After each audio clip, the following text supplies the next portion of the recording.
wabarakatuh. Waalaikumsalam warahmatullahi wabarakatuh. Saya Dian Anggraini, calon guru penggerak angkatan 10 Kota Palembang.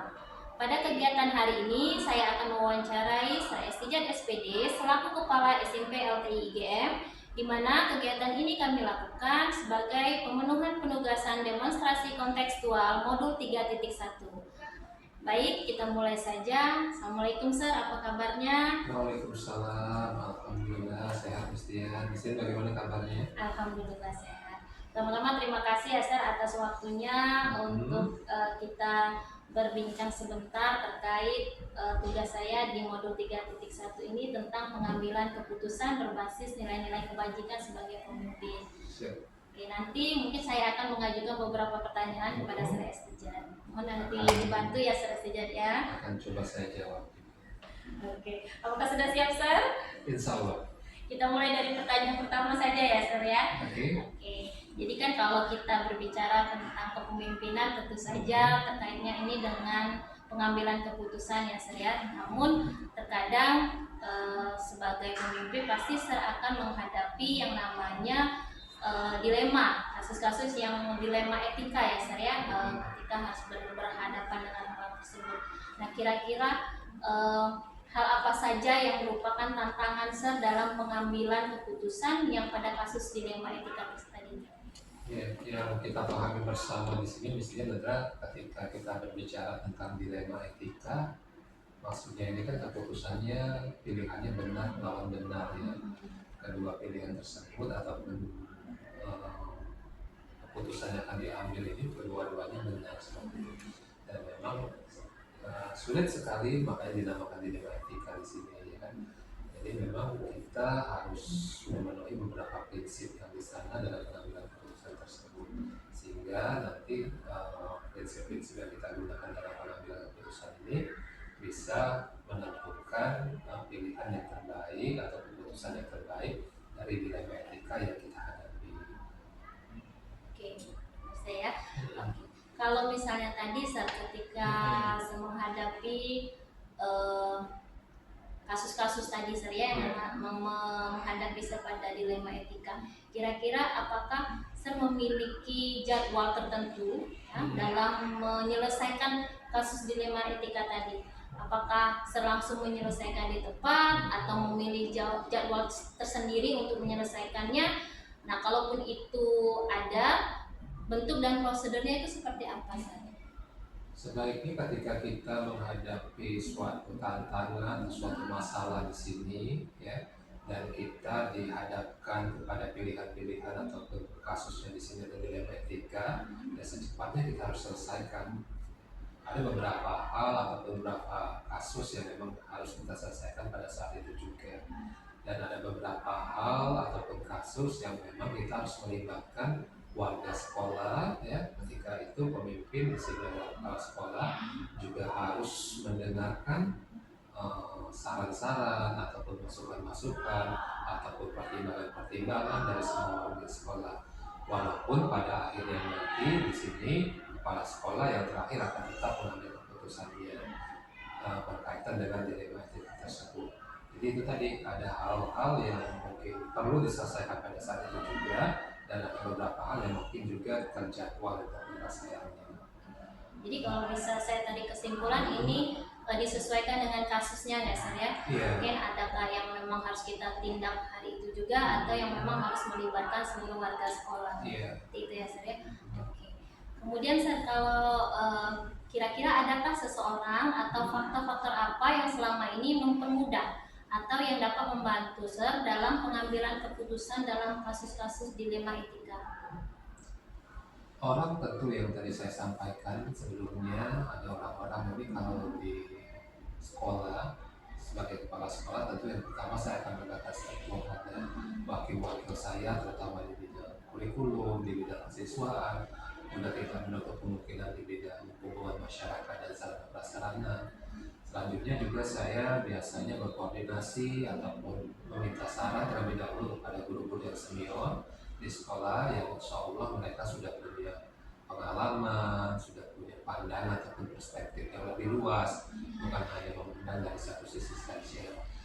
Terus untuk selanjutnya juga hal yang perlu kita tekankan dalam pengambilan keputusan di sini adalah keputusan ini harus kita tentukan apakah ini bermanfaat dalam waktu jangka pendek ataupun jangka panjangnya, ataukah ini kepentingan secara individu ataupun golongan, dan juga hal-hal yang lainnya.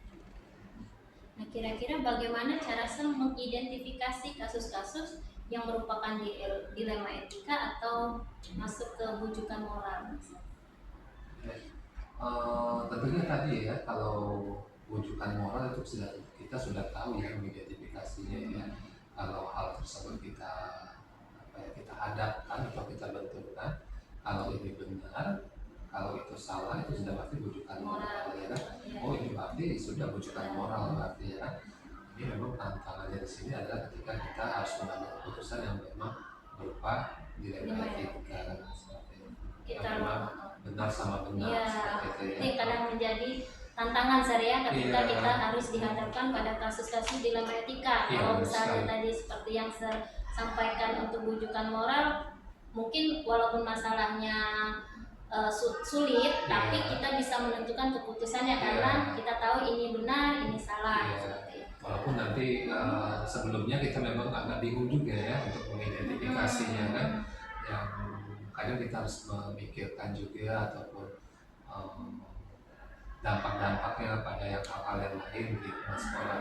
Tapi ketika pada tahap akhirnya kita tahu ini benar atau salah, ya sudah berarti kita simpulkan ini akan merupakan rujukan moral seperti itu. Selanjutnya ya kita lanjut ya. Nah, kalau selama ini bagaimana Sir menjalankan pengambilan keputusan di sekolah kita ini, terutama untuk kasus-kasus di mana ada kepentingan yang sama-sama benar atau sama-sama mengandung nilai kebajikan. Iya, jadi benar sekali ya. Jadi ini memang kembali ya, saya sangat real ya, nyata menghadapi hal-hal yang seperti ini ketika dihadapkan pada dua pilihan ataupun lebih seperti itu. Dalam hal ini kasusnya itu dilema etika. Jadi langkah-langkah yang diambil, saya biasanya membawa ke sebuah forum ya.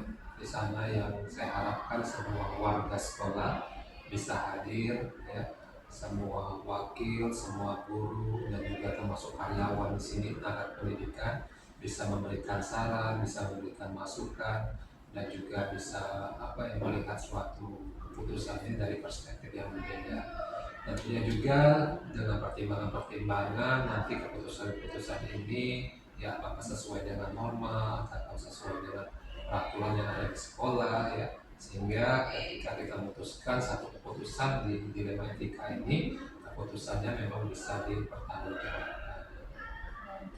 Mungkin untuk yang pertanyaan selanjutnya sudah terjawabkan tadi ya Sir, langkah-langkah atau prosedur yang Sir lakukan selama ini tadi sudah mungkin sama ya dengan yang sebelumnya, bahwa Sir ketika mengambil sebuah berhadapan atau berbenturan dengan dilema etika tadi, Sir membawa ini ke forum, mengajak seluruh warga sekolah untuk mengambil keputusan dari perspektif yang berbeda hingga ditemukanlah suatu mufakat seperti itu Sir ya.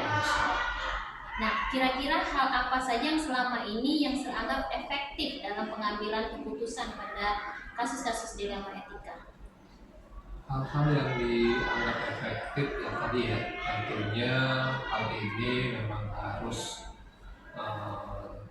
sesuai dengan norma ataupun aturan yang berlaku di sekolah, tidak bertentangan dengan hukum ya, sehingga keputusan-keputusan yang sudah kita tentukan memang bisa kita pertanggungjawabkan.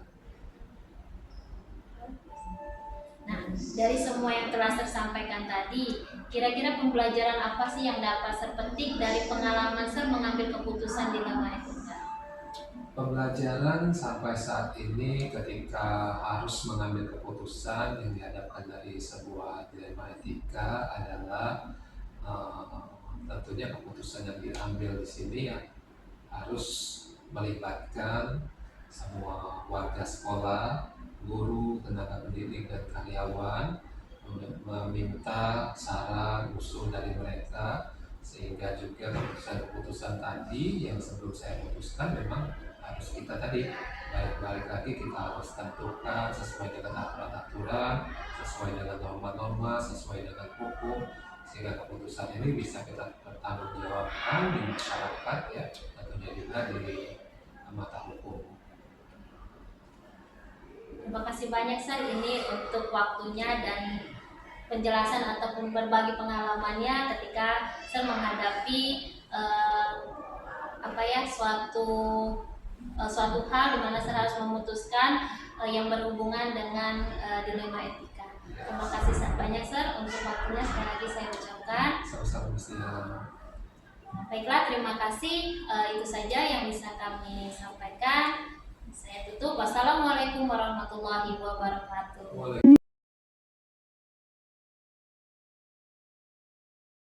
Assalamualaikum warahmatullahi wabarakatuh. Waalaikumsalam warahmatullahi wabarakatuh. Baik, untuk kesempatan yang kedua ini saya akan mewawancarai Kepala TK IGM, yaitu Ibu Nazifa SPDGR. Ibu, mohon bantuan dan waktunya untuk kita sedikit melakukan wawancara ya Bu ya. Ya, Apa kabarnya Ibu ya? Alhamdulillah. Ibu apa kabarnya? Alhamdulillah sehat. Alhamdulillah.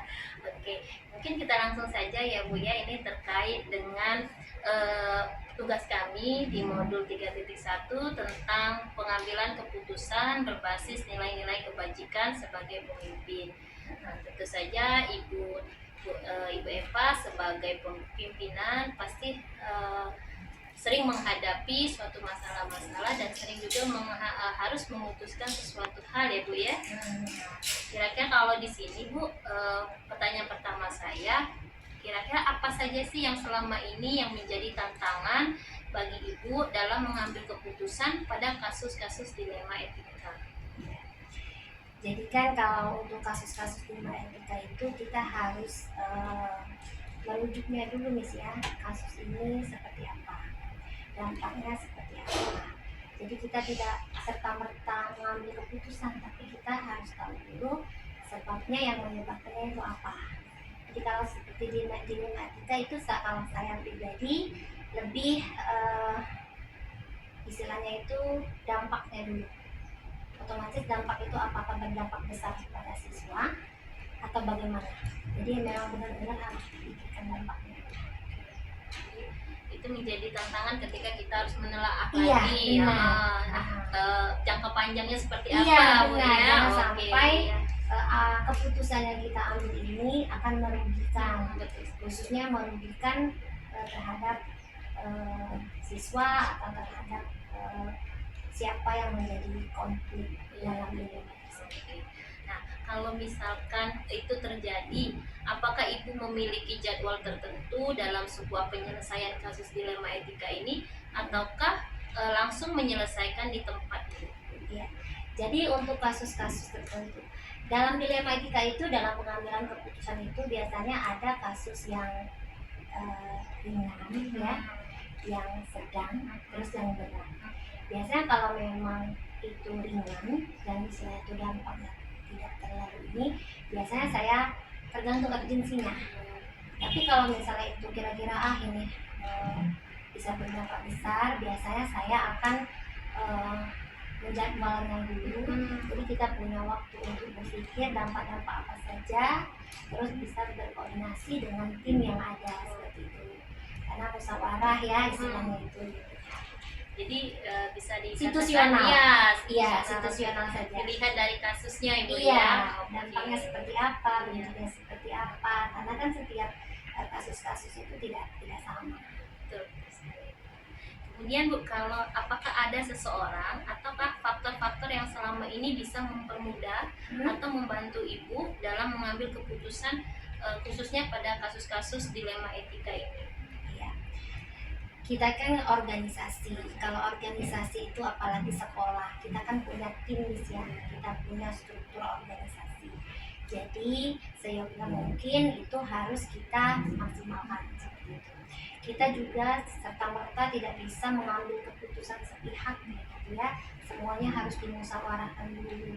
Karena ada kasus-kasus tertentu yang memang kita harus berdiskusi dulu kira-kira ini dampaknya seperti apa. Apalagi sekolah kita ini yayasan gitu kan, ada hal-hal memang yang harus dilipat ke yayasan dulu kalau memang itu bersifat luas kayak gitu. Tapi kalau misalnya lebih ke istilahnya itu sedikit, tidak terlalu dampak dan urgensi, kita bisa ambil keputusan. Bagaimana sih cara Ibu mengidentifikasi kasus-kasus yang merupakan yang mana sih dilema etika dan yang mana kasus yang merupakan rujukan moral? Balik lagi ya ke Ya. rujukan moral dan etika. Jadi itu dua konsep yang berbeda ya. Jadi itu tadi kita harus lihat dulu ini bentuknya seperti apa, dampaknya seperti apa. Kita otomatis harus bisa membedakan yang mana rujukan moral. Yang pasti kita harus menempatkan keputusan kita itu di atas istilah itu kepentingan bersama. Kayak gitu. Jadi kalau cuma sekedar rujukan itu kira-kira akan ini nggak usah diiniin, karena kita sebagai manusia kan punya istilah itu sense ya untuk berpikir ini kira-kira baik nggak sih untuk kita, untuk semuanya. Intinya kita ambil yang win-win solusinya dulu. Terutama yang kira-kira yang berdampak pada murid ya. Iya, Bu, benar, ya. berdampak pada Betul, murid. iya. Kemudian selama ini bagaimana Ibu menjalankan pengambilan keputusan di sekolah kita ini ya, terutama untuk kasus di mana ada dua kepentingan yang sama-sama benar atau sama-sama mengandung nilai kebajikan. Jadi misalkan Semuanya bentuk baik pada, ya? iya, bagaimana Semuanya itu? baik ya. Bagaimana cara Ibu untuk Ini baik, yang ini satu baik, iya. ini baik juga. Kalau semuanya baik, otomatis itu tuh ada prioritas. Kita prioritaskan yang mana?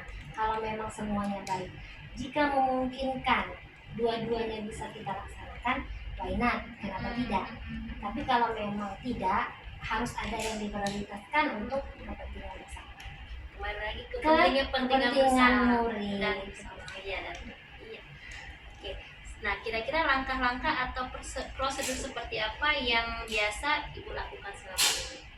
Maksudnya prosedur pengambilan Iya, keputusan ya? betul. Nah, situasional tadi ya, kalau memang dia urgensi, kita bisa langsung ambil keputusan. Tapi kalau kira-kira itu akan berdampak besar, biasanya saya akan merapatkan kepada tim saya dulu, dan kita berkonsultasi. Kebetulan kalau di sekolah ini ada juga pengawasnya, jadi kita sama-sama diskusi menjadi jalan yang terbaik. Begitu. Hal-hal apa saja yang selama ini yang Ibu anggap efektif dalam pengambilan keputusan pada kasus-kasus dilema etika? Ya, menurut saya yang paling efektif itu yang pertama, kita harus tahu dulu penyebabnya itu apa. Ketika kita tahu penyebabnya, otomatis kita harus mencari solusi, fokus ke solusi dulu, nanti baru hasil. Otomatis itu kan butuh waktu ya, pemikiran yang matang, sehingga keputusan yang kita ambil itu tidak merugikan orang lain.